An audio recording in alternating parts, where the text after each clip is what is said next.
Assalamualaikum warahmatullahi wabarakatuh, sahabat muslim. Semoga kita semua selalu berada dalam lindungan Allah subhanahu wa ta'ala. Intisar Muslim pada kesempatan ini akan menceritakan sebuah kisah salah satu wanita mulia dalam Islam, yaitu Siti Aisyah binti Abu Bakar Ash-Shiddiq, perempuan yang dibebaskan Allah dari tuduhan perzinahan dari atas langit ketujuh. Siti Aisyah binti Abu Bakar Ash-Shiddiq dilahirkan 8 tahun sebelum hijrah. Lingkungan rumahnya dipenuhi hiasan iman dan cahaya Al-Quran. Ayahnya Abu Bakar Ash-Shiddiq radhiyallahu anhu adalah sahabat Rasulullah sallallahu alaihi wasallam, teman dekat beliau saat di gua, pria pertama yang masuk Islam, Khalifah al-Muslimin yang pertama setelah baginda Rasul.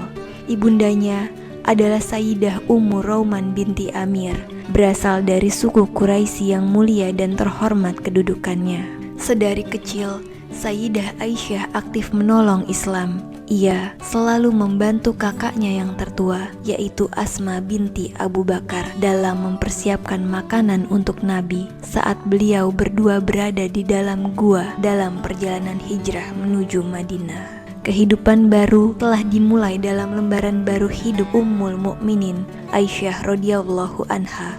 Nabi Muhammad sallallahu alaihi wasallam bermimpi dalam tidur beliau. Dalam mimpi tersebut, seseorang datang kepada beliau dengan membawa sehelai sutra. Lalu, ia mengatakan kepada beliau, "Ini adalah istrimu." Nabi Muhammad sallallahu alaihi wasallam membuka sehelai sutra itu untuk melihat istri beliau yang akan datang. Dialah Siti Aisyah binti Abu Bakar Ash-Shiddiq radhiyallahu anha. Dialah wanita yang jujur, yang merupakan putri dari laki-laki yang jujur. Kemudian datanglah kebahagiaannya yang terbesar, yakni saat datang berita gembira bahwa pemimpin umat manusia, Nabi Muhammad sallallahu alaihi wasallam, akan datang untuk meminangnya. Di Madinah yang merupakan negeri hijrah, di sanalah Nabi Muhammad sallallahu alaihi wasallam mengawali masa pengantin baru bersama istrinya yang cerdas, yaitu Siti Aisyah binti Abu Bakar Ash-Shiddiq. Maka sejak saat itulah Aisyah radhiyallahu anha selalu berada di bawah naungan kenabian dan meminum dari mata air hidayah yang jernih tanpa ada kekeruhan sedikit pun di dalamnya. Dia tinggal di rumah Nabi Muhammad sallallahu alaihi wasallam, mengambil hidayah dari beliau dan belajar melalui tangan beliau langsung. Dia menempati tempat yang tinggi di dalam hati Nabi Muhammad sallallahu alaihi wasallam, di tempat yang luhur. Dialah kekasih dari seorang kekasih Allah subhanahu wa ta'ala. Siti Aisyah radhiyallahu anha teramat mencintai baginda Rasulullah sallallahu alaihi wasallam. Wanita yang jujur ini menyertai Rasulullah sallallahu alaihi wasallam dalam kehidupan yang dihiasi oleh pergaulan yang jujur dan tekad seorang istri yang ikhlas. Hidup Aisyah radhiyallahu anha dalam biduk rumah tangga dengan Nabi Muhammad sallallahu alaihi wasallam sangat tentram hingga terjadi peristiwa perang Bani Mustalik. Berita bohong ini mengenai istri Rasulullah sallallahu alaihi wasallam, Aisyah radhiyallahu anha, Ummul Mukminin. Setelah perang dengan Bani Mustalik pada bulan Sya'ban 5 Hijriah, peperangan itu diikuti kaum munafik dan turut pula Aisyah radhiyallahu anha dengan Nabi Muhammad sallallahu alaihi wasallam berdasarkan undian yang diadakan di antara istri-istri beliau. Dalam perjalanan kembali dari peperangan, mereka berhenti pada suatu tempat. Aisyah radhiyallahu anha keluar dari sekedupnya untuk suatu keperluan, kemudian kembali. Tiba-tiba dia merasa kalungnya hilang, lalu dia pergi lagi mencarinya. Sementara itu, rombongan berangkat dengan persangkaan bahwa Aisyah radhiyallahu anha masih ada dalam sekedupnya. Setelah Aisyah radhiyallahu anha mengetahui sekedupnya sudah berangkat, dia duduk di tempatnya dan mengharapkan sekedup itu akan kembali menjemputnya. Kebetulan lewat di tempat itu seorang sahabat Nabi, Safwan ibnu Mu'attal. Ditemukannya seseorang sedang tidur sendirian dan dia terkejut seraya mengucapkan, "Inna lillahi wa inna ilaihi raji'un." Istri Rasul, Aisyah, terbangun. Lalu dia dipersilakan oleh Safwan mengendarai untanya. Safwan berjalan menuntun unta sampai mereka tiba di Madinah. Orang-orang yang melihat mereka membicarakannya menurut pendapat masing-masing. Mulailah timbul desas-desus. Kemudian kaum munafik membesar-besarkannya. Maka fitnah atas Aisyah radhiyallahu anha itu pun bertambah luas, sehingga menimbulkan keguncangan di kalangan kaum muslimin. Lalu Allah menurunkan firman-Nya, membebaskan Aisyah radhiyallahu anha dari segala tuduhan keji sebagai berikut. Sesungguhnya orang-orang yang membawa berita bohong itu adalah dari golongan kamu juga. Janganlah kamu mengira berita itu buruk bagi kamu, bahkan itu baik bagi kamu. Setiap orang dari mereka mendapat balasan dari dosa yang diperbuatnya, dan barang siapa di antara mereka mengambil bagian terbesar dari dosa yang diperbuatnya, dia mendapat azab yang besar pula. Mengapa orang-orang mukmin dan mukminat tidak berbaik sangka terhadap diri mereka sendiri ketika kamu mendengar berita bohong itu dan berkata, "Ini adalah suatu berita bohong yang nyata"? Mengapa mereka yang menuduh itu tidak datang membawa 4 saksi?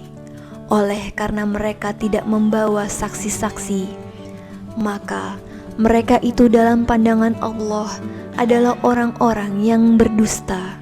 Dan seandainya bukan karena karunia Allah dan rahmatnya kepadamu di dunia dan akhirat, niscaya kamu ditimpa azab yang besar disebabkan oleh pembicaraan kamu tentang hal itu, berita bohong itu. Ingatlah ketika kamu menerima berita bohong itu dari mulut ke mulut, dan kamu katakan dengan mulutmu apa yang tidak kamu ketahui sedikit pun, dan kamu menganggapnya remeh. Padahal dalam pandangan Allah itu soal besar. Dan mengapa kamu tidak berkata ketika mendengarnya, "Tidak pantas bagi kita membicarakan ini. Maha suci Engkau, ini adalah kebohongan yang besar." Allah memperingatkan kamu agar jangan kembali mengulangi seperti itu selama-lamanya jika kamu orang beriman.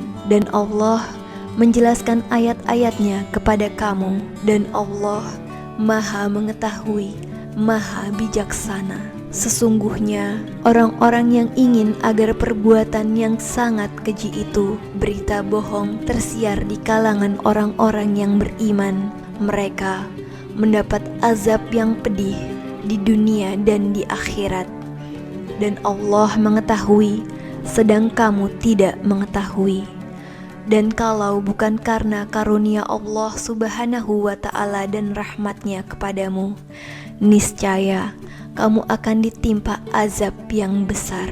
Sungguh Allah Maha Penyantun, Maha Penyayang. Wahai orang-orang yang beriman, janganlah kamu mengikuti langkah-langkah setan.